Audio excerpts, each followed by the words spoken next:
Well, might as well just. He just recorded that. Sahil's literally lost his words. We just had Amanda from House of Wise do an episode with us, and she really challenged our thinking. Yeah, she's amazing. Had so much fun talking with her. Honestly, this whole not safe for work framework for business building is so cool. So excited to dive into this one. I also loved how she talked about start with the community and then build the product, and how she co-created the product from scratch to build it to what it is today, and it was amazing. Let's dive right in. I hate banking. Most banking products suck. So when I was starting all these new businesses and going on this new adventure, I turned to Mercury. Mercury is banking for founders by founders. They make everything so easy in a beautiful, elegant design. There's free wires, virtual and physical debit cards. They even have a raising platform where they will connect you with other investors out in the ecosystem. Have you tried Mercury? I have. And let's be honest, when you log into traditional banking websites and apps, it's hideous. When I go into Mercury, it's like a walk in the park. So I love using it. It feels fresh, and I can't use anything else. You should definitely check it out at mercury.com. It will completely change the game for your banking experience. I guarantee it. AppSumo is the #1 place for entrepreneurs. It is a marketplace where entrepreneurs can find the products they need to build and scale their businesses. Its founder, Noah Kagan, is a creator. He's a builder, and he understands what you need in order to scale. So he's created a marketplace where you can find those things. It's amazing. I've found so many unique products there, and as a creator, you can make and list your products at a super low cost and have this incredible discovery engine to go sell and scale your business. I highly recommend you check it out today. Go to appsumo.com/theroom. It's red! Cameras are rolling, mic is hot. That's probably in the shot. We got Greg on Twitter here, so I'm going to wait. Yeah, Greg. Twitter is a hell of a drug. Dopamine hits galore. All right. Which actually leads to my question for you to start today. Yeah? Turning off. Talk to me about how you turn off. Like, what unwinding, what do you do? So you're like me. Like, you're on Twitter, you're building, and it's hard to stop thinking about this sort of stuff. Mm-hmm. And you got to. It's like healthy to turn off. Yeah. So over the years, I've been collecting little life hacks to turn off. Mm-hmm. And everyone is different. So for me, I'll just list off the ones that come to mind. Yeah. The Office. The show. The show. Okay. Yeah, I was going to say going to the office doesn't sound... Okay, got it. The show. Michael Scott. Yeah.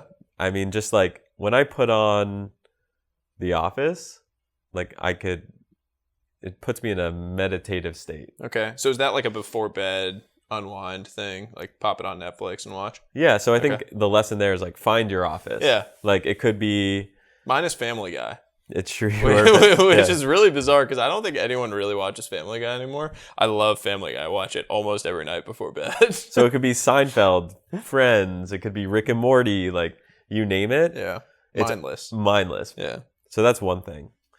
I recently tried a CBD tincture. Okay.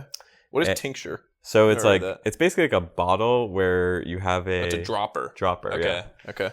And people use it for sleeping. Okay. And people use it to just kind of relax. Yeah. Someone described it to me as an ibuprofen. It's just a natural ibuprofen. Okay. And it helps you sleep because one of the hardest parts of sleeping is turning off. Getting your mind to just be at ease. Chill. That's one of the hardest parts of life, by the way. Like you said, the hardest parts of sleeping. I think I have a really tough time either focusing my mind in on one thing because we're in this constant connected state where there's just constantly, you're notifications and things bugging you. I mean, you talked to me the other day about do not disturb mode on your phone. It's changed my life already. Notifications turned off. Suddenly you don't have the constant drumbeat of things hitting you.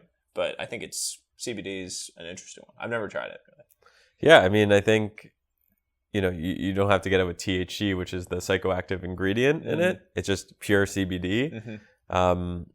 And people will use ashwagandha. That's another one. Yep.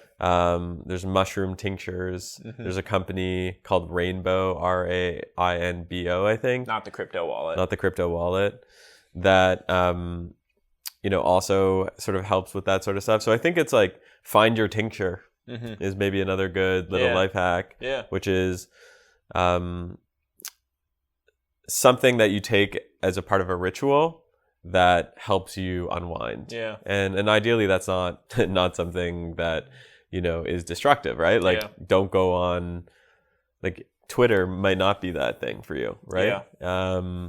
You need to find ways to escape general reality. It's interesting because today we have a guest in who is building something that is basically in line with this overall thesis. They're like, people are overly connected. They're not finding ways to unwind. They're not finding healthy ways to kind of escape and to get away and to improve their health and well-being and their mental health and stress levels, etc. And so it'll be fun to talk to Amanda about how she's thinking about that. And also, honestly, like destigmatization, right? All of this stuff, CBD, THC, all of it, mushrooms, like all of these things are really stigmatized still in our culture. And so it'll be interesting to talk to her about how you build out in front of that destigmatization. I'm interested in the startup side of destigmatization, right? So it's like,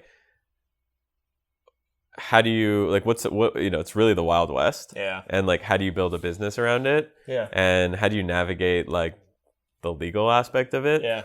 What does it look like shipping CBD products? Yeah. Cross state lines. Cross state lines, cross countries. Like, Interesting. how does that like? Yeah. Be an interesting question for her. Yeah. Let's dive right into it. It's a good segue. What are we drinking?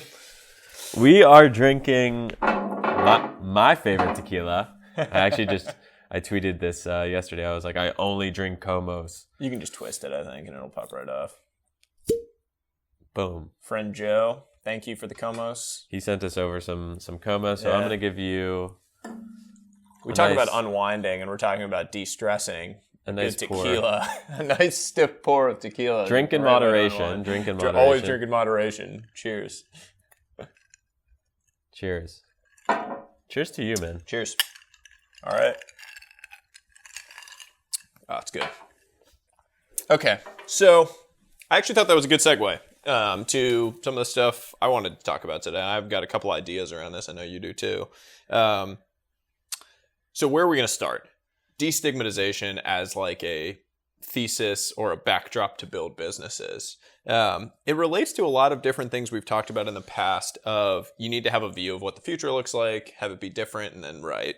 And this is an area where you can do that, right? Like we talk about CBD, you're talking about cannabis and the way that industry has developed over a long time, talk about psychedelics. All of these are industries where historically they have been viewed very differently than what they are likely to be viewed as in the future. And so how do you build a business around that? So the question is, how do you build a business around a destigmatized?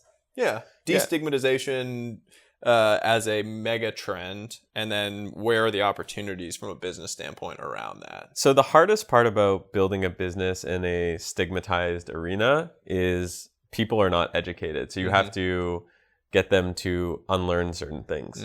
So for example, with cannabis, for decades, there was, essentially propaganda that was actually highly racist around, saying that, if you use cannabis, you will go crazy.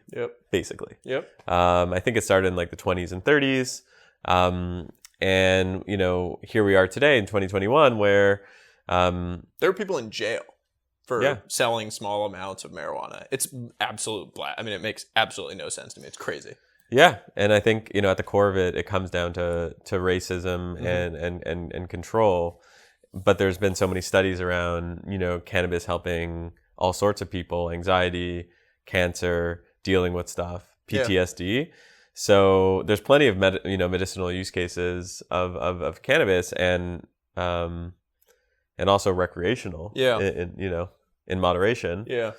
So my point is, when you're creating a business in one of these arenas, like let's say you want to create a startup in CBD, your first step is educating people about, hey, like here's all these use cases and here's why you should be using this. And So that's a tough, couple- right? yeah. That's tough to do. Yeah. Like that, like whenever you're educating a market, you have to spend money to educate a market. Yeah. Ultimately, like spend resources, time, content. Yeah. But maybe there's a business you can. So I think you're hitting on something really interesting. It's giving me a business idea. So Yep. bear with me on this. So psychedelics have a similar set of profiles to where I think marijuana, THC, cannabis was 10 years ago, in that it was criminalized in the 60s and 70s, I think, as part of this like massive moral panic that happened in the US. Like some people, did some bad things when they were under the influence of psychedelics. In extreme cases, that happens with it happens to people on no drugs. And so it became this like moral stigma. The government took it into their hands, criminalized all of these things. And the reality is science is starting to show in a meaningful way that psychedelic compounds can be extraordinarily useful for people dealing with depression. I mean, it's going to completely separate and completely change antidepressants, anti-anxiety medicines. And part of it is like lobbyists and all the money they're spending for pharmaceuticals and big pharma, and all of that's going to get blown out. But right now you're at a point in time where people don't understand it. And so to your point on education, what business can you build around that? And my mind goes to this idea of like a concierge. I've talked about concierge ideas in the past. I love this thing. But think of like psychedelics as a service, like psychedelics as a concierge, and how you could build a business around that. So say I'm new to this space, and I want to learn more about how these compounds might be able to help me experience new things about myself, mentally, physically, spiritually, whatever it is. I have no idea where to start right now. I mean, I could go and read for hours and hours. There's no one that I can go to that's like my point person, my river guide, if you will, to kind of guide me through this landscape. So my idea would be you start a business that is kind of part education, but part you just have a point person, a concierge, to guide you through the entire range of experiences that you might be able to have, and then actually make the connection points and the introduction so that you can execute those experiences as you see fit or as you want to.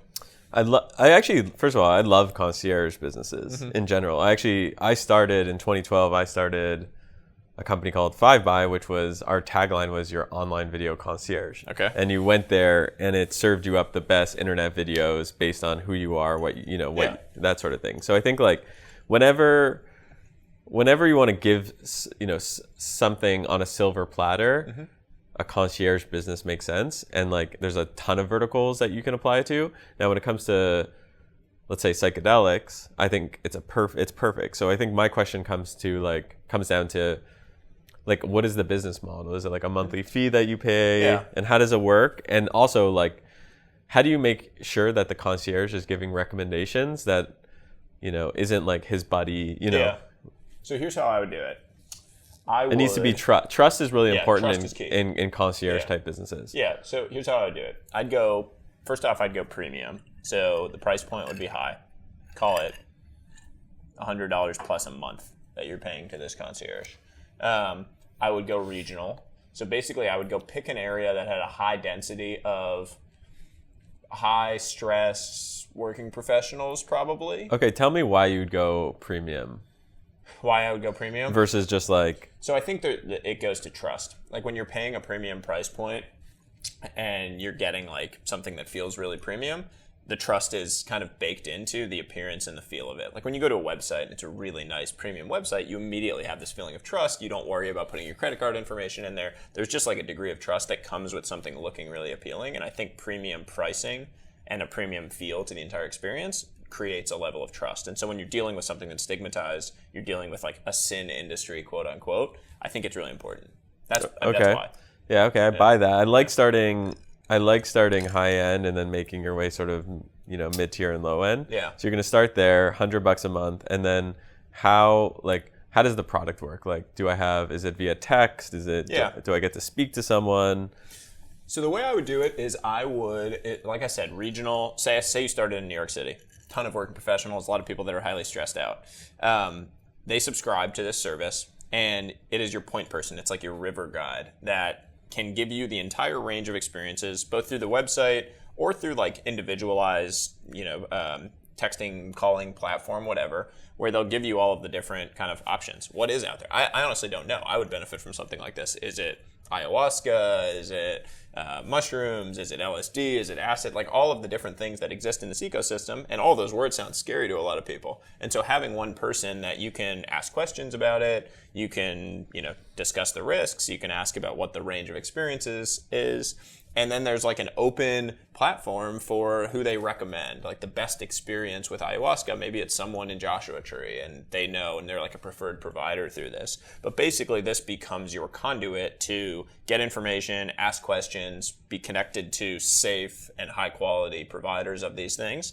And this company, the concierge, actually kind of sits as like a middleman where you're not dealing with all of the issues of actually distributing or sharing these products, but you can kind of exist as like Switzerland, if you will, sitting in the middle layer of it. I like the idea of, so to add to your idea, maybe it's like a monthly call that you get with your river guide. Okay. By the way, I've never heard of the term river guide, but I actually love it. It's a great term. Yeah. So like maybe you call this thing river guide. Yeah. So you go to riverguide.com and you set up like your monthly call.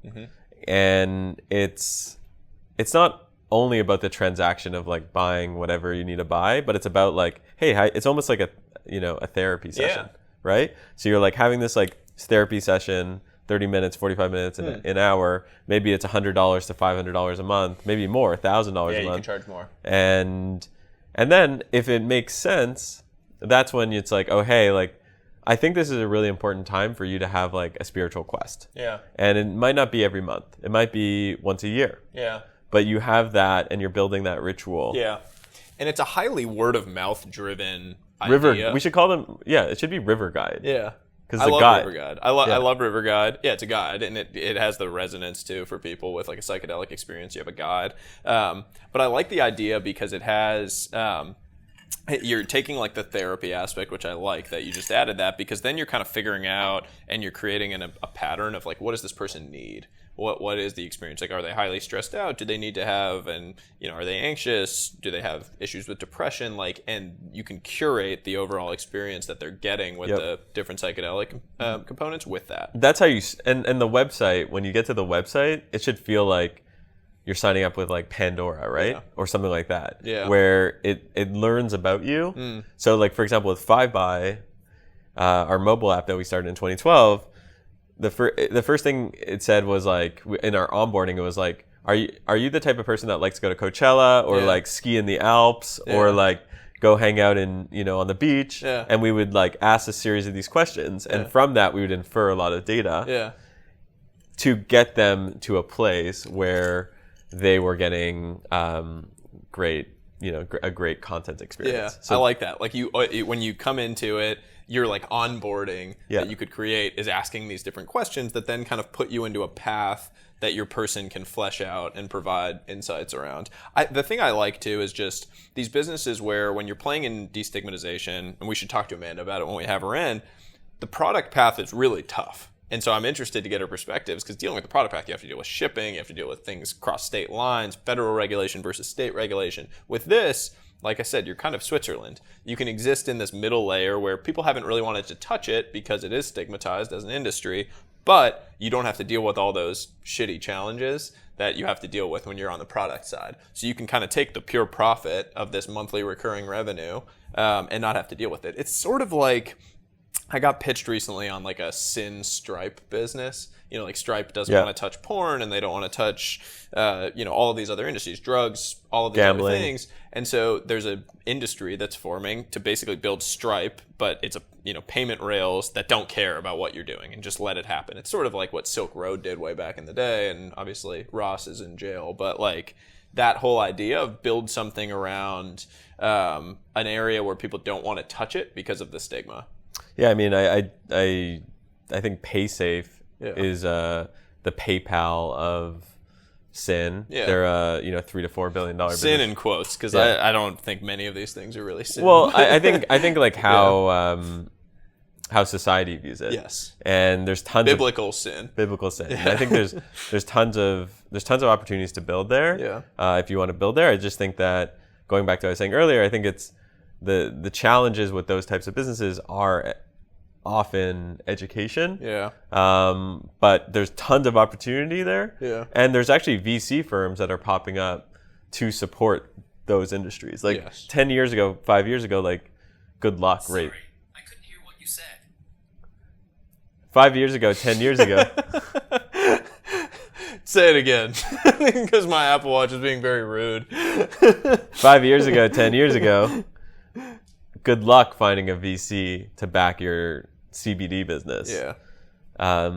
Now there's a lot more support for that sort of stuff. Yeah. And there's even VC firms dedicated Yeah.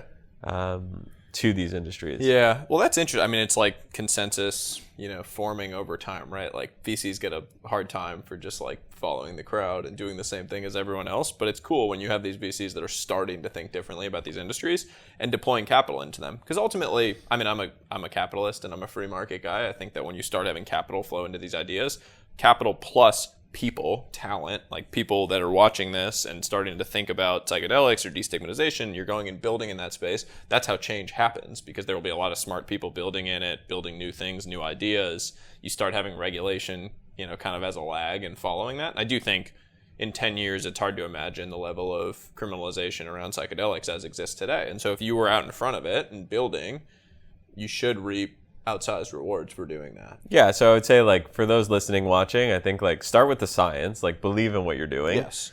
And it has to be authentic. Be authentic. Yeah. Figure out what is the easiest way to educate people in a consumable way that's fun and interesting. Pick a vertical. Like, don't just go for everyone. Like, if, go to New York or premium or pick people who are stressed, like, come up with that identity.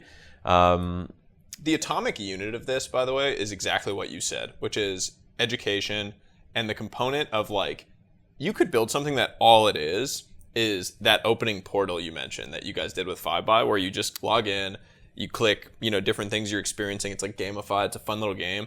And it spits out, here are the kind of different, like, the different compounds that might be a fit for your life and for what you need, and here's how they might benefit you. That literally could be a business in and of itself. You could probably do advertising around it, bring in advertisers that would want to sponsor the page and make money off of it. And that's how probably you should start. Yeah. Which is, like, very simple way to do customer simple, acquisition. no code, no venture capital. Like, That's actually probably what you do. validate, build the audience, like, learn, and then from there, it's like, okay, where do we go from here? Yeah. And I think, like, one of the best ways to build a business is when you've built an audience, right? Yeah.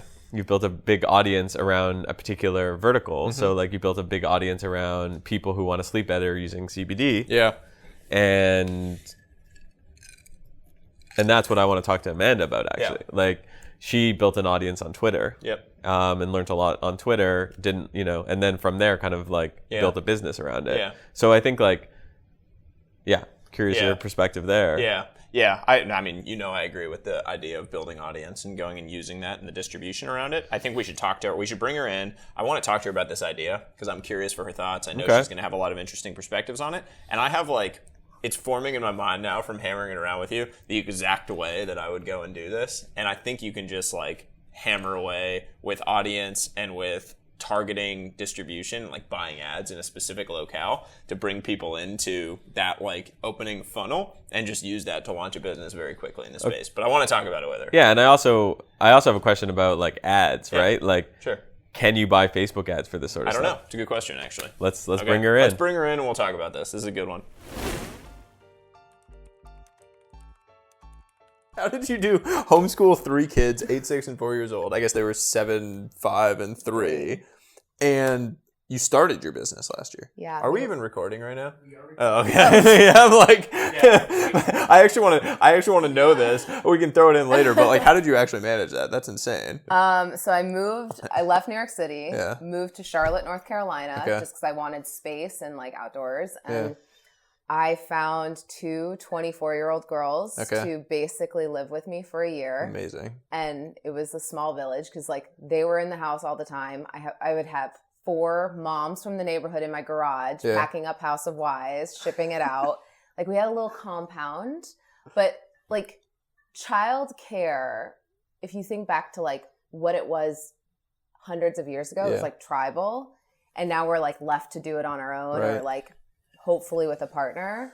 But yeah, I felt like I brought that tribal mentality back, and it was incredible. Yeah. My kids were flourishing Yeah. because they had all these people who loved them and were helping them, but we all have different views and experiences. So, So cool. It was cool. It's like the it takes a village thing. Yeah. Yeah. It is. It's interesting. Just like historically, that was the way that kids were raised, and they were it was like part of the overall community, and there was really a community feel. I don't feel like society has that community feel anymore. I'm trying to convince like 2 of my friends in Brooklyn to move into a house with me. They have 2 kids, and I'm like, let's just all raise Create a them mini together. commune. Like, wouldn't that be awesome? And then if I want to go out, they can watch kids. If they want to go on a date. You know what it's like? It's like the kibbutz. You know those in Israel, Jewish people, they did the kibbutz in Israel, which is, well, no, it is. It's like an Israeli Jewish thing. It's like a commune. Yeah. Families to come together and they Yeah. like farm to table. It's a socialist thing too, Yeah, right? it's a socialist Like they component share in overlay to their it. like basically you're like farming, right? You're farming and you create stuff and then you share it and you're all together. We're It's in like it a together. mini little What socialist you're society. discussing, though, is what they found in blue zones. I grew up on a farm in Where Central at? Illinois. Okay. It's like 800 people. My parents didn't go to college, and they built the house I grew up in, and they're still in. Like, my parents have never been on an airplane. Like, super this small day? town. To this day. They still live there? Yeah. Wow. And they built the house 3 miles from my grandparents' farm, and my mom is one of 11. So growing up, it was just, you'd go and spend all weekend at your grandparents' house with all of your cousins, and no one was watching you. Yeah. Like, it was not safe. Unstructured. But yeah, I spent a lot of time with like unstructured. Do you have siblings? One older brother, yeah. What is he doing? He's in Central Illinois. I'm kind of the like, You were the one that no kind one of understood, escaped. what I was up to. Yeah. What like just what sparked that? Were you like from a young age super independent and wanting to escape and go run away and go do something? Literally, my parents had to put like alarms on the house when I was 2 because I would literally just leave the house. I was like, I'm done. Someone just told me a business idea about this with having kids where, so I'm about to have my first kid. And Congrats. thank you. And apparently you need to like baby proof your house where like Not right away. dressers and things, you need to have them like attached to the walls so Right. that a kid can't pull them over. And someone pitched me on this business idea of like a service that comes in and baby proofs the house, because I don't want to do it. Like I have to hire a handyman. I don't know like electrical side. There's probably a bunch of things I don't know that I actually need to be baby proofed. And so could you like build a service that just comes in and does all that stuff for you? You pay them like $500. A concierge. They come in and do the whole thing. Maybe that's a good segue to actually bring it to our actual conversation. So, Amanda, amazing to have you. We're Welcome. so excited. You're someone that I've looked up to and admired from afar for a long time now, for a number of reasons, which we can get into.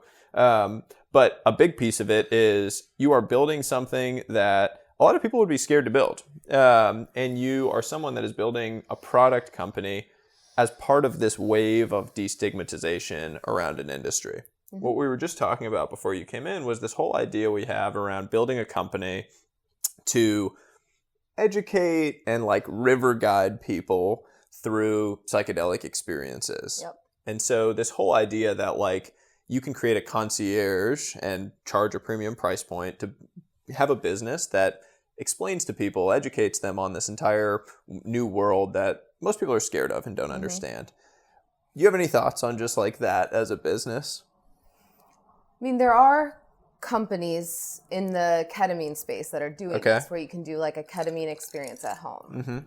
I mean, I think we have to break the conversation down into like medicalization versus like recreational use. Okay. Because I think that they're 2 separate conversations of like which one you're thinking about. Because the thing that gets me, I guess, most heated or most like animated about this topic is just that there's so much that that psychoactives, cannabis, etc., can be used for, like depression, anxiety, PTSD, and everybody's lumping it all together, and we're like at this like blocker. Whereas if we decouple the conversation and say, okay, there's decriminalization, like if you're using it for personal use, like you don't go to jail. Like we still have 40,000 people sitting in jail for cannabis charges when it's like not yet federally legal, Insanity. but it's insane, right?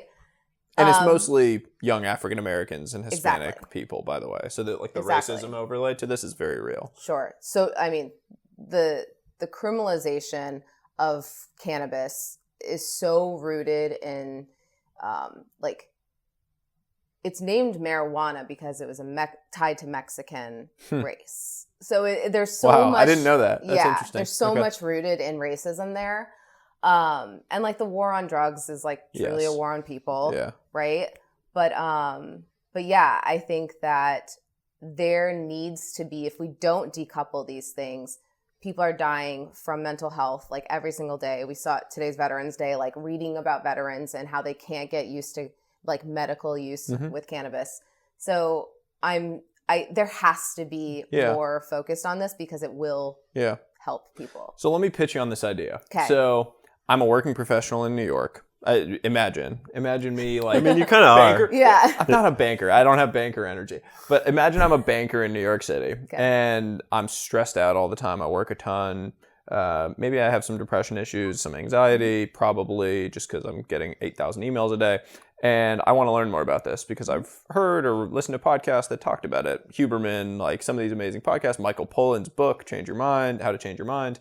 And I want to learn more about it, but it's intimidating. These new industries, new spaces, you're like, oh, all I've heard about it was from my parents. It's a different generation. To your point, the narrative hasn't shifted yet. There's a lot of noise, right? Yeah, tons of noise. So you create a business where I go into this like beautiful looking website and I put in like, yes, this is the industry I work in, finance. I have some issues with anxiety, and maybe I take a couple of these medications, whatever it is, and it spits me out like, here are the psychoactive compounds and different experiences, whether it's ketamine, whether it's mushrooms, whether it's LSD, acid, whatever it is. And here's the kind of range of things that might benefit you given your profile. And now, by the way, here is this like amazing, beautiful concierge experience you can have where someone will talk to you once a month and guide you through all these different things and refer you to the right people where you can have a safe experience with these.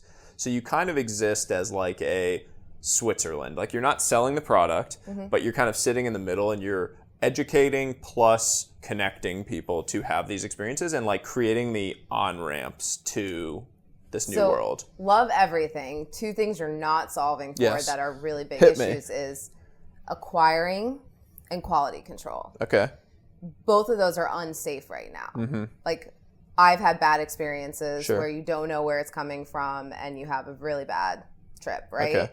So you're telling people what to use, but then that's a huge leap to like, where do you go? How do you get it? Yeah. Who do you call if you have a bad trip? Like all those things.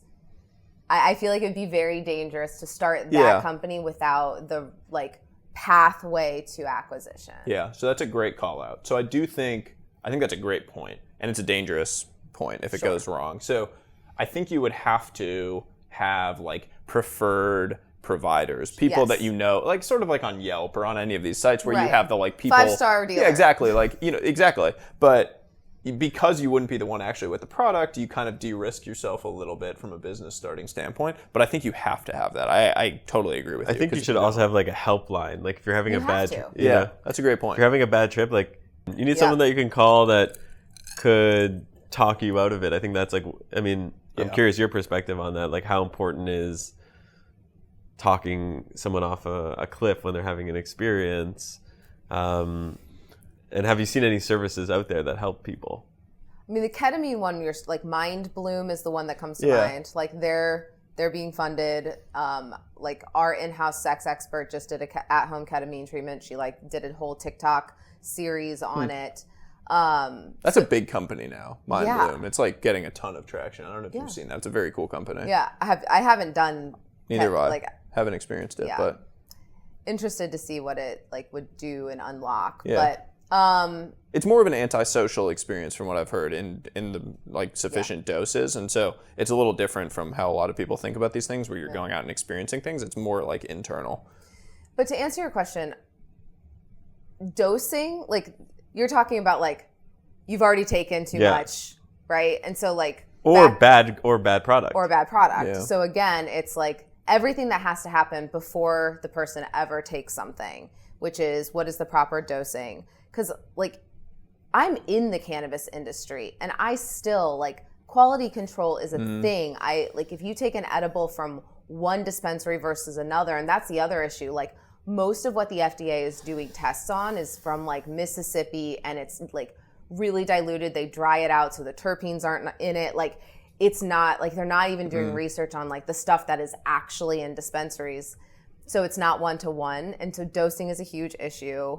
Quality control is a huge issue. So I think you have to vertically integrate this whole thing for it to be, I think, a really great company. Yeah. This is an interesting point because my whole thesis was you could create the Switzerland. Like you could create this middle layer where I called it a river guide and like business name. Like you need someone to guide you down the river and like guide in a real sense as like for these trips. But also when you hit rapids or when you have a bad situation, you need someone to be able to guide you through it. And my whole thesis was that you could be horizontal in it. What you're saying is that it's actually really hard to do that because, and you've experienced this, so I actually trust your opinion much more than my own, but verticalization within this is important because then you can control the entire experience for people. Yeah. So that's interesting.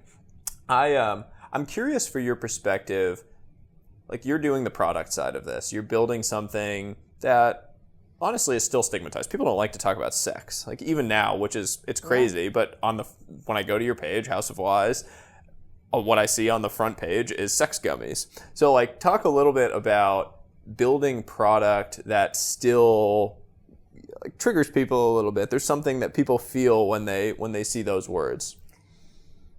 For me, I get really curious on like why are people triggered by talking about something that everybody does, and that comes from a very patriarchal society, right? That women aren't supposed to talk about sex, right? Yeah. And also like if you think about sex as utilitarian, when you become a mom, like why are you posting sexy photos? Because you've already had your kids, like, and as a mom, like I just think that changing the narrative, for me, the thing I get out of bed every day and say, we have to change the narrative on owning your sexuality, not for, in a heteronormative sense, a man's pleasure. And that's why there's so many things that affect libido, especially in women. Like we have hormonal cycles. We have a higher stress level, which blocks cortisol or high cortisol blocks like testosterone release, et cetera, right?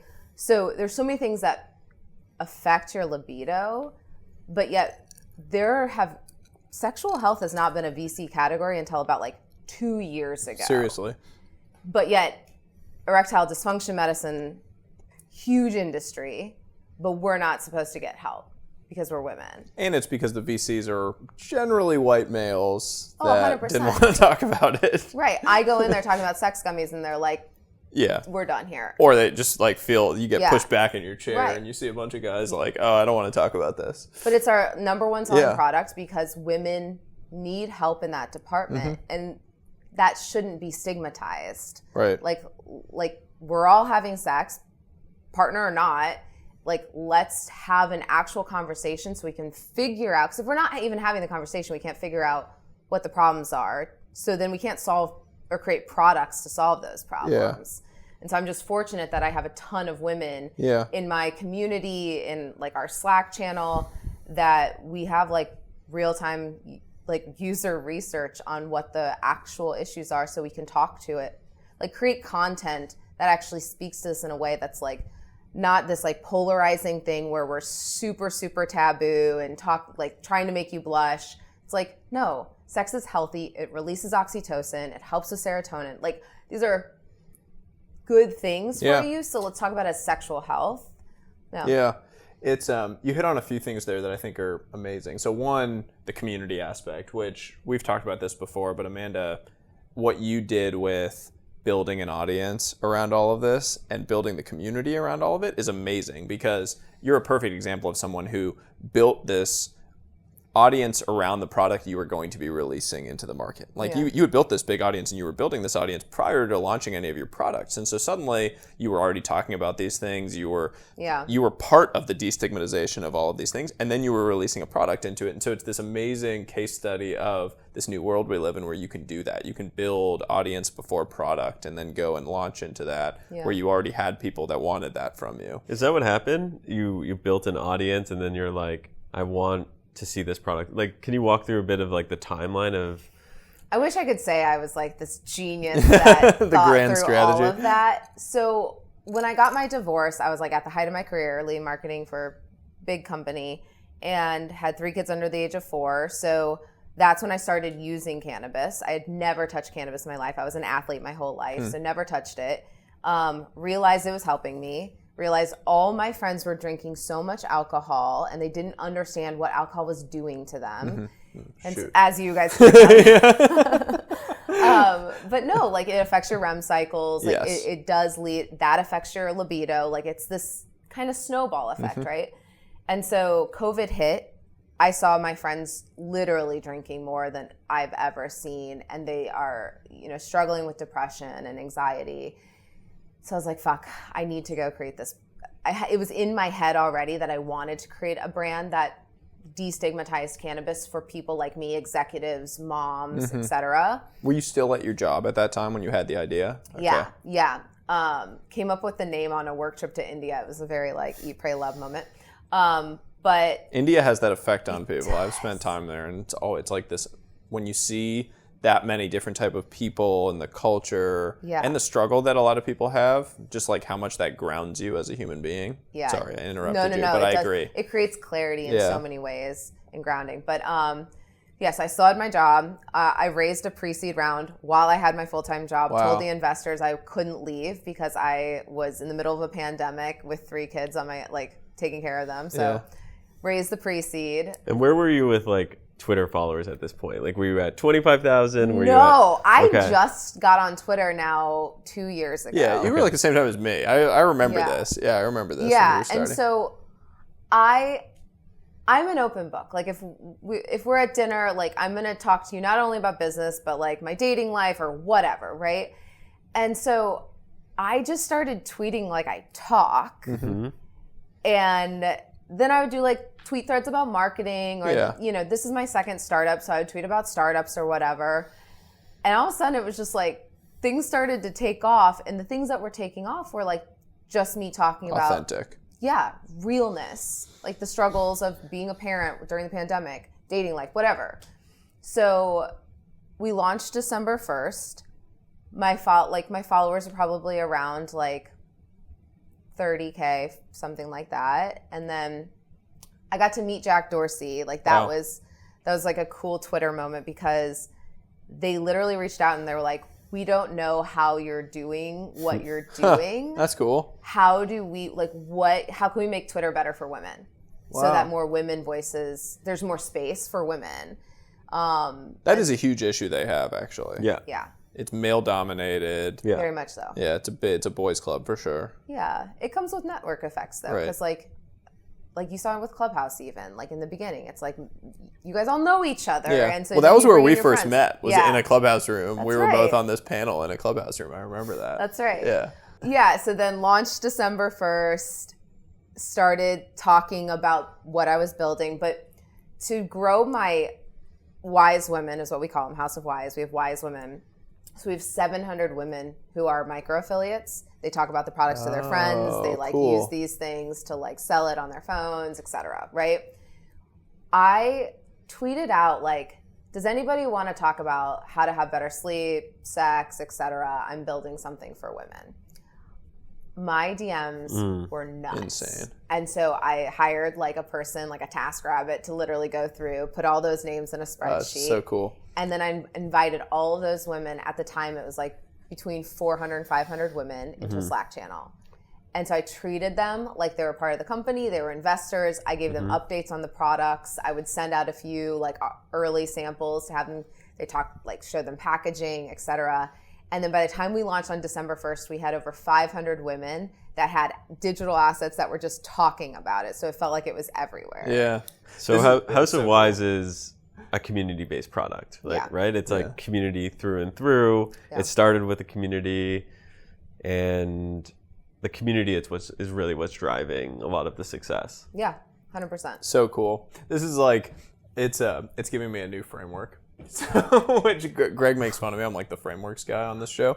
But this is like it's like the NSFW framework of like building businesses around things that people are afraid to talk about at work. Like things you're not supposed to talk about. You're not supposed to talk about sex. You're not supposed to talk about drugs. You're not supposed to talk about all these things. Yeah. They're all being destigmatized. It's all becoming more normal. And we're starting to live in a world where you can talk about all these things. But because it's been so taboo or stigmatized, things haven't been built. The infrastructure, the product companies, the infrastructure layer has not been created yet. And so can you go just like use that as a business ideation to go build around that? I think it's cool.